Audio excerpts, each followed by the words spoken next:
Welcome, holy, healthy, and happy people of God. We're glad you're here with us to worship together online. May today and every day in Christ bring us into even more loving relationships with God and one another. Join me in the call to worship. Come, Holy Spirit of God, bring your mighty power into our lives. Brush through our spirits, inspiring us to witness the great love of God. We are the Easter people. We have witnessed the resurrection of our Lord Jesus Christ.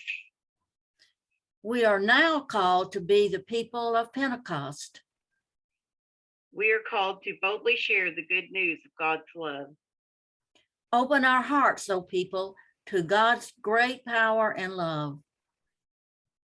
We open our hearts to hear God's word for us and to joyfully proclaim Jesus Christ as our Savior. Come, Holy Spirit of God, burn light and burn bright flames in our hearts. Amen. Please join me in saying the Apostles' Creed. I believe in God, the Father Almighty, maker of heaven and earth, and in Jesus Christ, his only Son, our Lord, who was conceived by the Holy Spirit, born of the Virgin Mary, suffered under Pontius Pilate, was crucified, dead, and buried. The third day he rose from the dead. He ascended into heaven and sitteth at the right hand of God, the Father Almighty. From thence he shall come to judge the quick and the dead.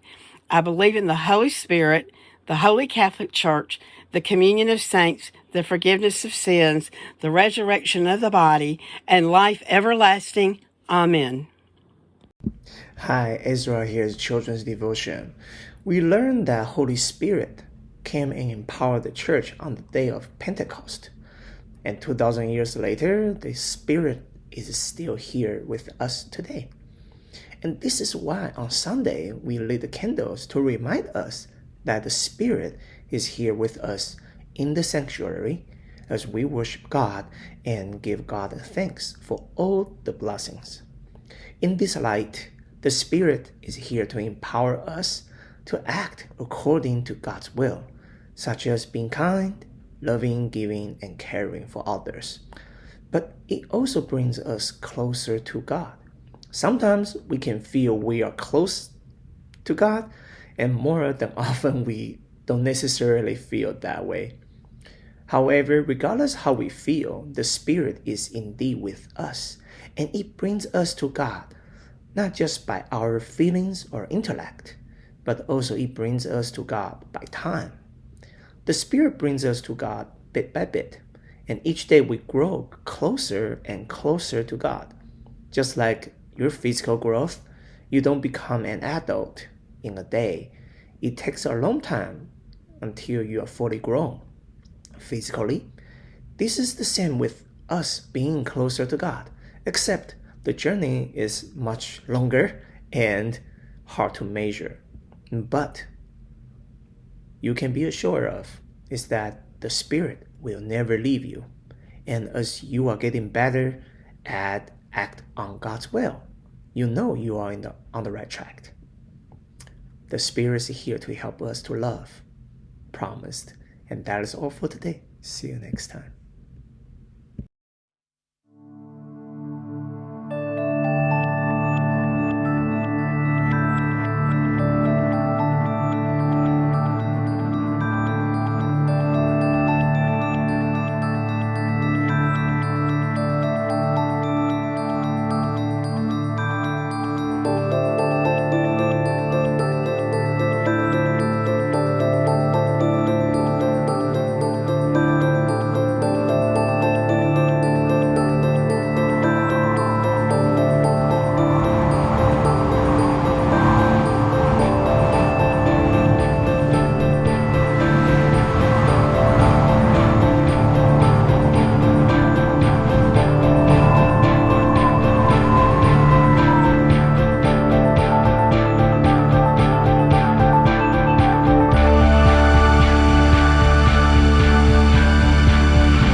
A reading from the Acts of the Apostles, chapter 2.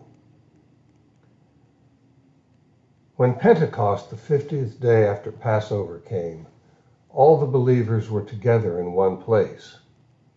Suddenly, a sound like a violently blowing wind came from the sky and filled the whole house where they were staying. Tongues that looked like fire appeared to them, and one tongue came to rest on each believer. All the believers were filled with the Holy Spirit and began to speak in other languages as the Spirit gave them the ability to speak. Devout Jews from every nation were then living in Jerusalem.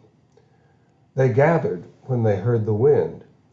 Each one was startled to recognize their own dialect when the disciples spoke. Stunned and amazed, the people in the crowd said, "All of these men who are speaking are Galileans. Why do we hear them speaking in our own native dialects? We are Parthians, Medes, and Elamites. We're people from Mesopotamia, Judea, Cappadocia, Pontus, the province of Asia, Phrygia, Pamphylia, Egypt, and the country near Cyrene in Libya, and visitors from Rome, both Jewish people and converts to Judaism. Some of us come from Crete and Arabia. Yet we hear these men in our own languages as they tell about the mighty works that God has done." All of them were stunned and puzzled. They asked each other, "What can this mean?" But others sneered and said, "They're drunk on sweet wine." Then Peter stood up with the 11 apostles. In a loud voice, he said to them, "Men of Judea and everyone living in Jerusalem, you must understand this, so pay attention to what I say. These men are not drunk, as you suppose. It's only 9 in the morning. Rather, this is what the prophet Joel spoke about. In the last days, God says, I will pour my Spirit on everyone. Your sons and daughters will prophesy. Your young men will see visions. Your old men will dream dreams. In those days, I will pour my Spirit on my servants, on both men and women. They will prophesy. I will work wonders in the sky and give signs on the earth, blood, fire, and clouds of smoke. The sun will become dark, and the moon will become red as blood before the great and terrifying day of the Lord comes. Then whoever calls on the name of the Lord will be saved." This is the word of God for the people of God. Birthday parties are some of my favorite events, especially those for little ones. That first birthday, that third birthday, when they have no clue what's going on, but yet we have created such an environment that they would be able to celebrate well. I also love receiving the invitations. They extend this idea that we're going to have some cake, some ice cream, and we're going to celebrate the birthday of a dear loved one. Supposedly, 2,000 years ago, there's this Pentecostal moment, and Pentecost is often considered the birth date of the church. An invitation has gone out during this time of the Passover, a remembrance when God delivered the Israelites from the angel of death and Pharaoh, a deliverer of death. It's some 15 days after Passover, and they are all together. They're all together in a room. They found themselves in one room, different languages, perspectives, ethnicities, classes, and even languages. And a violent blowing wind came from the sky, came from heaven, and filled the whole house. Tongues or words looked or appeared like fire upon everyone. Everyone received the gift of sound, the sound of intimacy. Well, I do think the church was birthed out of this moment, but I also know I think we're in a season where we have to stretch those moments. Revolutions don't just happen. Revolutions are planned and designed. God, I believe, is expanding the Genesis revolution of creation to now a revolution of intimacy and belonging. This Holy Spirit revolution wasn't expected in this way. Those gathered were expecting a domesticated spirit from God, one that they could control. But instead, those in this room on that day, and even the Roman Empire, are both being undone, unearthed by the Spirit. Divine disruptions come with the goal of unifying humanity, bringing together, now watch this, the haves and the have-nots. Imagine being in that room as a devout Jewish man. I think there were others in that room. From every nation in Jerusalem.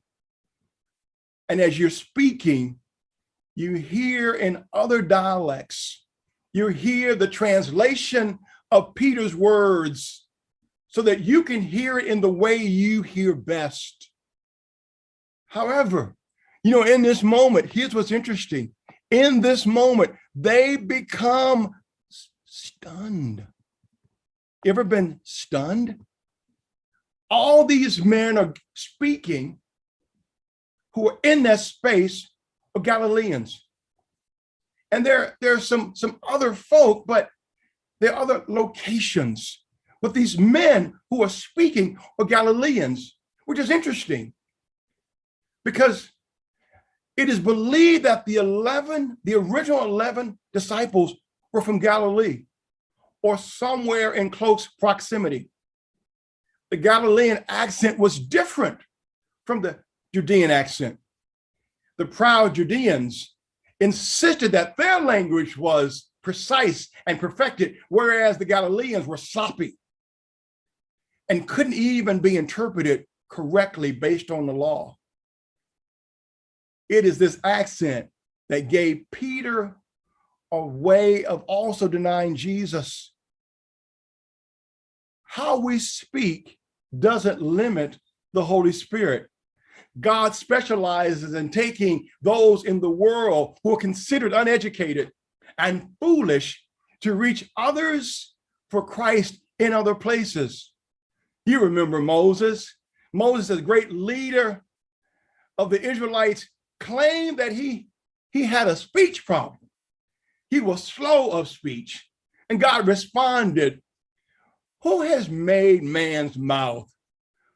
Who makes him mute or deaf or seeing or blind? It is not I, the Lord," right? So I would tell you that God puts words in our mouths and in our hearts. And it's out of grace that God is joining us in the world so that we can move with a message of hope and resistance to the injustices in the world. All those devout men were stunned and puzzled. And then they asked this question: what can this mean? What does this mean? They seem to be drunk. Well, no, God is breaking through to proclaim a new world order. Don't we need one today?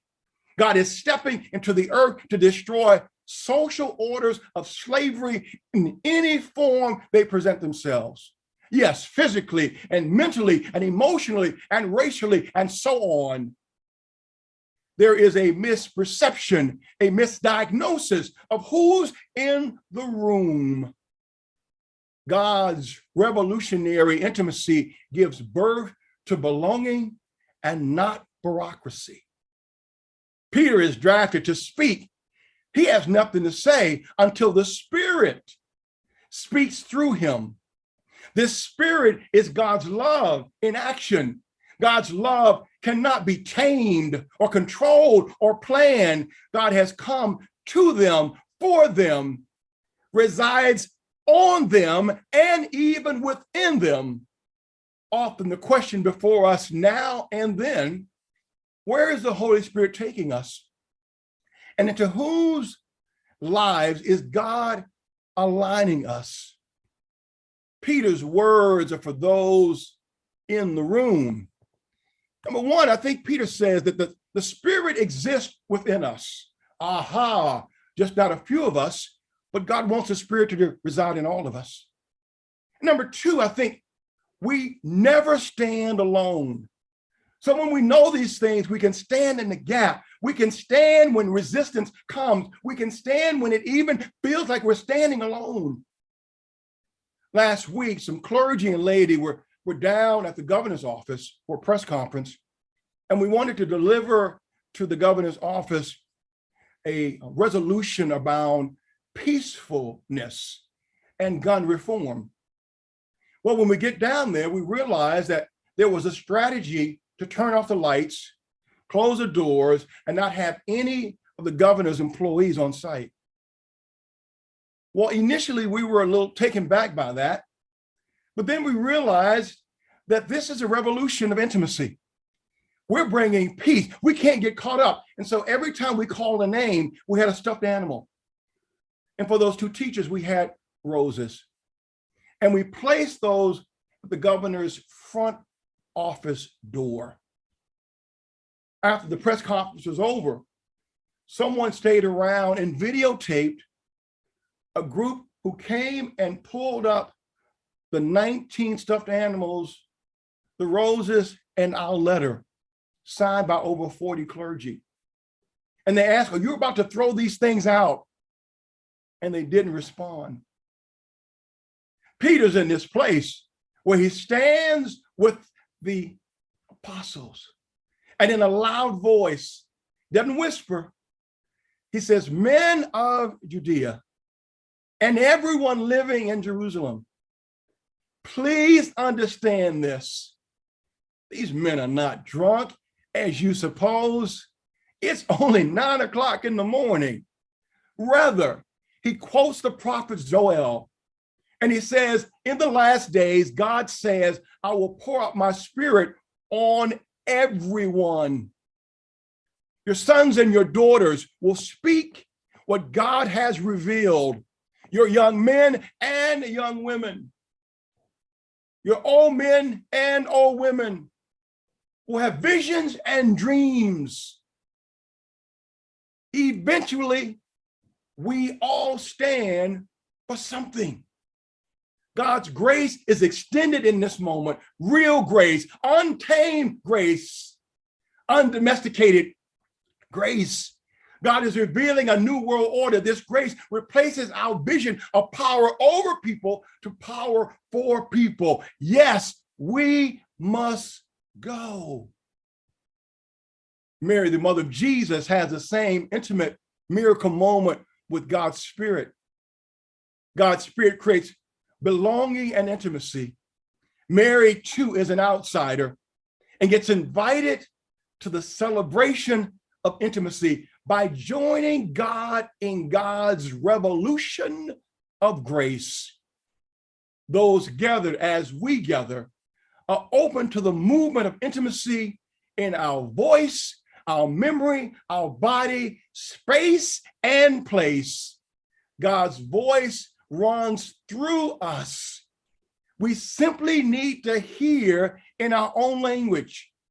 God's miracle is within us. So let us dance, let us speak, let us act because of the new sound of intimacy. It's time for a revolution. Gil Scott-Heron, a former jazz and soul poet, musician, and artist, also known as a spoken word enthusiast, once said in a song, "The revolution will not be televised." Then the scripture says, whoever calls on the name of the Lord will be saved. It's time to start calling. It's time to form this beautiful body that God has created. It is time to celebrate not only Pentecost as the birth of the church, but let us join in with the revolution that the church is called to be. Hear the words of wisdom, my brothers and sisters, the while. Breathe on us, Holy Spirit, so that we can go again. In the name of the Father, and of the Son, and of the Holy Spirit. Amen. Brothers and sisters in Christ, it's offering time. Celebrate with us as we offer our gifts so that God will be glorified. There are many ways to give, including text message, PayPal, post mail to the church, and our Easy Tithe application, as are displayed on your screen. All of these options are available on our website at mchendrynashville.com/give. The memory verse of this month is from Acts 1:8. But you will receive power when the Holy Spirit has come upon you, and you will be my witnesses in Jerusalem, in all of Judea and Samaria, and to the ends of the earth.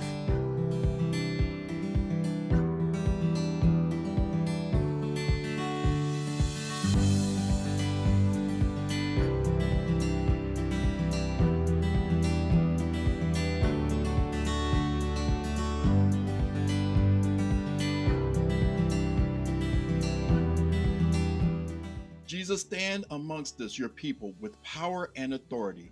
Dispel the powers of darkness that attempt to disrupt the light you would shed on the lives of your servants, and save us from every work of the enemy. This we ask through our Savior Jesus Christ, who by his death and resurrection overcame death and hell. God's will for us is good, and we must do the rest. In Jesus' name, hallelujah, amen.